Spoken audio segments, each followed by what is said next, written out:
सीधे तस्वीर दिखाते यूपी विधानसभा की। उत्तर प्रदेश के सीएम क्या कुछ कह रहे हैं, सुनिए एक बार। एक कांग्रेस की हमारी सम्मानीय नेता ने जो बात कही थी जल जीवन मिशन के बारे में, कल भी उनका प्रश्न था और संभवतः वह उसका पूरा जवाब उनको नहीं मिल पाया होगा, लेकिन मैं उनको इस बात के लिए और माननीय सदन को इस बात के लिए आश्वस्त करूंगा, जल जीवन मिशन में जितने भी कार्य हो रहे हैं, जितनी भी सड़कें उसमें खोदी गई हैं, इसका निर्माण करना संबंधित कॉन्ट्रैक्टर और कार्यदायी संस्था यानी उत्तर प्रदेश जल निगम ग्रामीण की जिम्मेदारी है। यह उस कॉन्ट्रैक्ट का पार्ट है और मुझे लगता है कि लग करके इस कार्य को करवाना चाहिए। दूसरा, इस योजना को सस्टेनेबल बनाने के लिए कॉन्ट्रैक्टर और कार्यदायी संस्था 10 वर्ष तक उसके रखरखाव की जिम्मेदारी भी उठाएगी। यह उस प्रोजेक्ट का पार्ट है और उसको हम सुनिश्चित करवाएंगे। मैं आपको सभी को इस बात के लिए आश्वस्त करता हूं, तात्कालिक रूप से सड़कें खुदी होंगी, क्योंकि उसकी क्वालिटी की जांच को लेकर के, अन्य मुद्दों को लेकर के हम इस कार्यक्रम को देख रहे हैं, लेकिन यह योजना समय से आगे बढ़ेगी।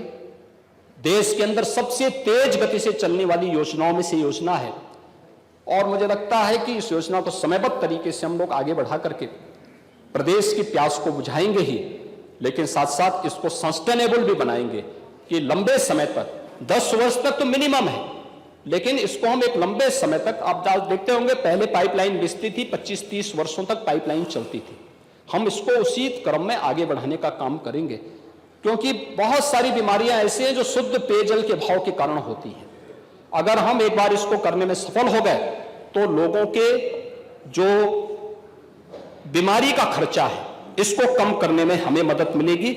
मैं इसके साथ ही अध्यक्ष जी, मैं आपका आभारी हूं कि अपने स्वास्थ्य की चिंता किए बगैर आपने इस सदन को यहां पर चलाया है और इस सदन को बहुत शांतिपूर्ण तरीके से चलाने का आपके पास रिकॉर्ड है।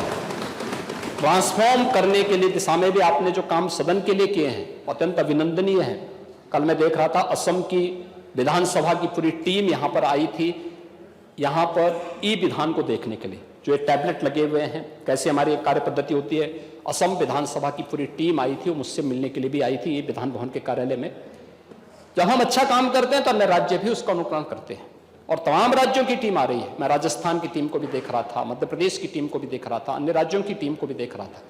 तो समय पे कदम उठाए जाएंगे तो उसके बेहतरीन परिणाम भी हमारे सामने आएंगे। मैं आपका आभारी हूं, आपका स्वास्थ्य उत्तम हो इसकी कामना भी करता हूं। नेता प्रतिपक्ष के साथ साथ अपने सभी दलीय नेताओं को भी हृदय से धन्यवाद देते हुए सभी माननीय सदस्यों से मैं इस बारे में आश्वस्त करूंगा, आपकी जो भावनाएं हैं खन्ना जी उसको देखेंगे और उसको समयबद्ध तरीके से आगे बढ़ाएंगे। धन्यवाद। धन्यवाद माननीय मुख्यमंत्री जी। माननीय मुख्यमंत्री जी, ये आपके यहाँ जो सरकारी सुरक्षा में लगे हैं, उनका जो वेतनमान, उनका जो अनुबंध वो अलग है और जो अलग जिनको आपने दिया है उनका उससे कम कर दिया। पहले वाजपेयी, उसके कल्याण सिंह के ज़माने में, राजनाथ सिंह के ज़माने में सबको बराबर भत्ता मिलता था जो आपके सुरक्षाकर्मी को मिलता है। अब वो नहीं हो रहा, इसको ज़रा आप दिखवा लें। और आप कई बार हमारे पार्टी के लोगों का हत्या का जिक्र किए। ये बहरिया प्रयागराज में 2 दिन पहले हत्या हुई है, उसमें भाजपा के अधिकारी ने हत्या की है, जरा इसका पता लगा लीजिएगा। माननीय संसदीय कार्य मंत्री जी।